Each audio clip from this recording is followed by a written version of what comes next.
Olá, meus irmãos. Saúdo cada um de vocês com a graça e a paz do nosso Senhor Jesus Cristo. Amém? Meu nome é Miriam Anita. Estou aqui para ler com os irmãos um texto da irmã Erika Andrews. E o texto que ela escreveu chama-se Ensine a Palavra. Esse texto foi escrito para o Manancial, que é uma publicação de meditações diárias da União Feminina Missionária Batista do Brasil. Então, como eu sempre gosto de lembrar, esse texto não foi escrito por mim, eu escrevi uma mísera linha.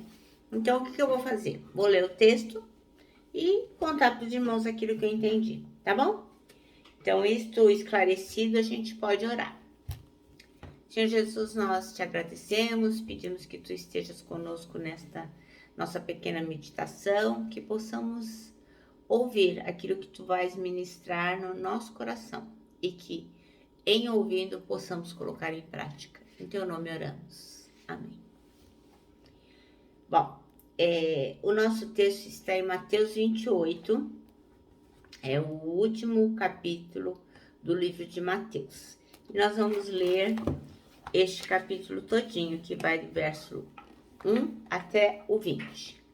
E fala sobre o quê? A ressurreição de Jesus. Então, depois do sábado, no domingo bem cedo, Maria Madalena e a outra Maria foram visitar o túmulo.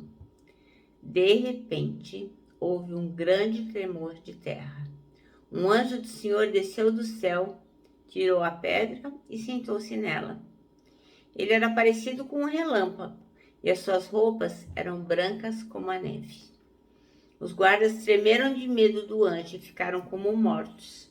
Então o anjo disse para as mulheres: não tenham medo. Sei que vocês estão procurando Jesus que foi crucificado, mas ele não está aqui. Já foi ressuscitado, como tinha dito. Venham ver o lugar onde ele foi posto. Agora vão depressa e digam aos discípulos dele o seguinte: ele foi ressuscitado e vai adiante de vocês para Galiléia. Lá vocês vão vê-lo. Era isso que eu tinha a dizer para vocês. Elas foram embora depressa do túmulo, pois estavam com medo, mas muito alegres, e correram para contar tudo para os discípulos.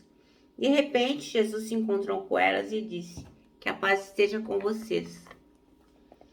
Elas chegaram perto dele, abraçaram os seus pés e o adoraram. Então Jesus disse: não tenham medo. Vão dizer aos meus irmãos para irem a Galiléia e eles me verão ali. O boato dos soldados. Enquanto as mulheres ainda estavam no caminho, alguns dos soldados que estavam vigiando o túmulo voltaram para a cidade e contaram para os chefes dos sacerdotes tudo o que havia acontecido. Os chefes se reuniram com os líderes de Deus e fizeram os seus planos. Então deram uma grande quantia de dinheiro aos soldados e ordenaram o seguinte: digam que os discípulos dele vieram de noite, quando vocês estavam dormindo, e roubaram o corpo. Se o governador souber disso, nós vamos convencê-lo de que foi isso mesmo que aconteceu, e vocês não terão nenhum problema. Os soldados pegaram o dinheiro e fizeram o que os chefes dos sacerdotes tinham mandado, e esse boato se espalhou entre os judeus até os dias de hoje. Você vê, né, irmãos, como que é a mentira. Jesus aparece aos 11 discípulos. Os 11 discípulos foram para Galiléia e chegaram ao monte que Jesus tinha indicado. E quando viram Jesus, o adoraram, mas alguns tiveram dúvidas. Então Jesus chegou perto deles e disse: Deus me deu todo o poder no céu e na terra. Portanto, vão a todos os povos do mundo e façam com que sejam meus seguidores, batizando esses seguidores em nome do Pai, do Filho e do Espírito Santo, e ensinando-os a obedecer a tudo que eu tenho ordenado a vocês. E lembrem disto: eu estou com vocês todos os dias até o fim dos tempos. Amém? Esse texto é fantástico, né, irmãos? A Santa Palavra traz tanto consolo ao coração da gente, né? É maravilhoso, maravilhoso, maravilhoso. Bom, os versículos escolhidos pela irmã Erica Andrews foram os versículos 19 e parte primeira do versículo 20. E diz assim: portanto, vão e façam discípulos de todas as nações, batizando-os em nome do Pai e do Filho e do Espírito Santo, ensinando-os a obedecer a tudo o que eu lhes ordenei. Amém? Bem, a irmã Erica Andrews diz que não existe na Bíblia toda a palavra, exatamente a palavra chamada educação cristã. Não existe assim esta palavra, mas existe o conceito, né? No entanto, há diversas passagens que nos revelam a importância do ensino sistemático da sã doutrina. Então, em toda a Bíblia nós vamos vendo que é importante, né? Que a Santa Palavra seja pregada, ensinada, meditada e que nós possamos estar sempre atentos e conectados com o que o Senhor tem para nos dizer. No Antigo Testamento, por exemplo, Deus responsabiliza os pais a ensinarem a palavra aos seus filhos. Ensine-as com persistência a seus filhos, converse sobre elas quando estiver sentado em casa, quando estiver andando pelo caminho, quando se deitar e quando se levantar. Está lá em Deuteronômio 6, versículo 7. E no Novo Testamento, Jesus foi o maior exemplo de um educador cristão. Aí ela vai usar o texto de Mateus 11, versículo 1. Depois que terminou de instruir seus 12 discípulos, Jesus saiu para ensinar e pregar nas cidades da Galileia. E antes de ele subir para o céu, ele comissionou seus discípulos a fazerem o mesmo, né? Que está lá em Mateus 28, 19 e 20. Eu vou reler para que fique bem claro, né? Portanto, vão a todos os povos do mundo e façam com que sejam meus seguidores, batizando-os em nome do Pai, do Filho e do Espírito Santo, e ensinando-os a obedecer a tudo que eu tenho ordenado a vocês. Então, assim, Jesus sempre considerou a importância da Santa Palavra, de ensinar aos seus discípulos aquilo que era plano de Deus, aquilo que era importante que nós pudéssemos saber e que nós possamos ensinar uns aos outros. Então, nós temos muita responsabilidade naquilo que vamos ensinar, né? Então, obviamente que a educação cristã é importante, mas nós temos que ter discernimento para saber o que nós vamos ensinar, né?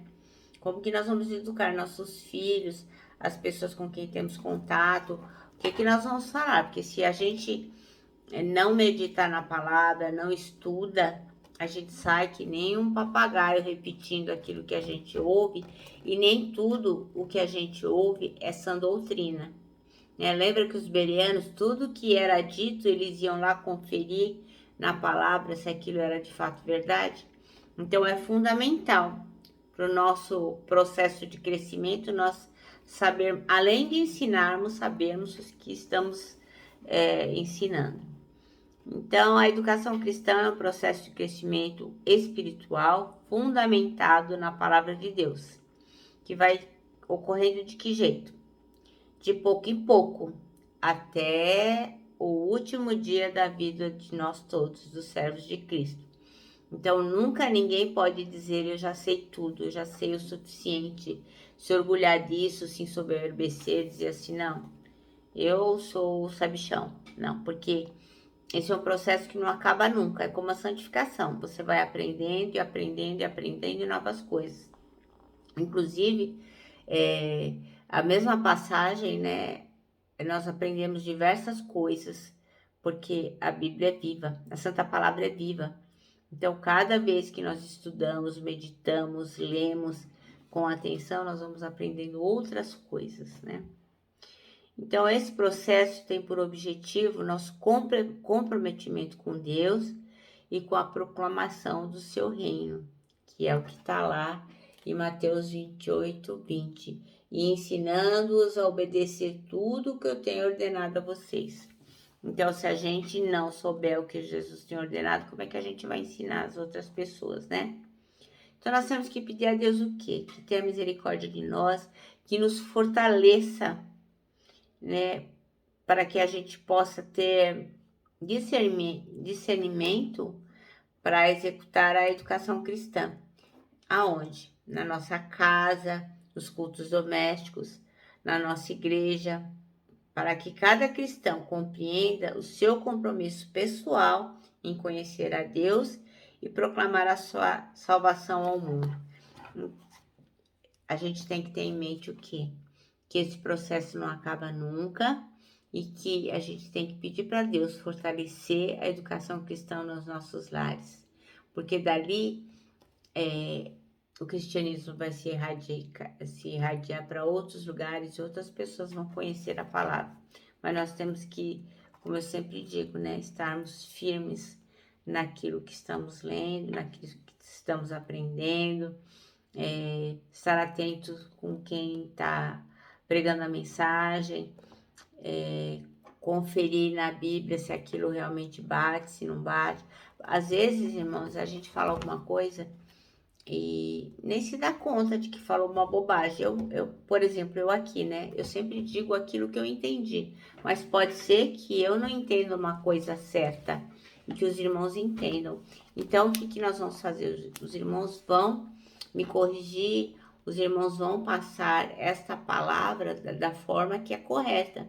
Então, assim nós temos que fazer uns com os outros, para que nós possamos realmente dar continuidade à sã doutrina, não ficar repetindo as coisas como um papagaio. Então, por exemplo, eu gosto de determinado pregador, então não me importa nada, eu escuto cegamente tudo que aquela pessoa está para me dizer e não consulto a palavra. A nossa fonte sempre, a vida toda, tem que ser a palavra de Deus.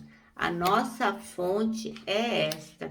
Não é homem nenhum, não é mulher nenhum, não é nada a não ser a palavra de Deus. Então, tudo que as pessoas dizem para nós, nós temos que checar para ver se está na palavra, se é conforme Jesus Cristo quer que a gente aprenda. Amém? Bom, nosso manancial termina assim. A quem você tem ensinado a palavra? Então, não adianta apenas a gente aprender, nós também temos que compartilhar, não é, irmãos? É isso aí. Eu me despeço aqui, ó, com o meu abraço fraternal, com o meu abraço, ó, de ursa. Lembrando que em 2021, ó, ninguém solta a mão de ninguém. E lógico, né? A nossa palavra de ordem que é saudades.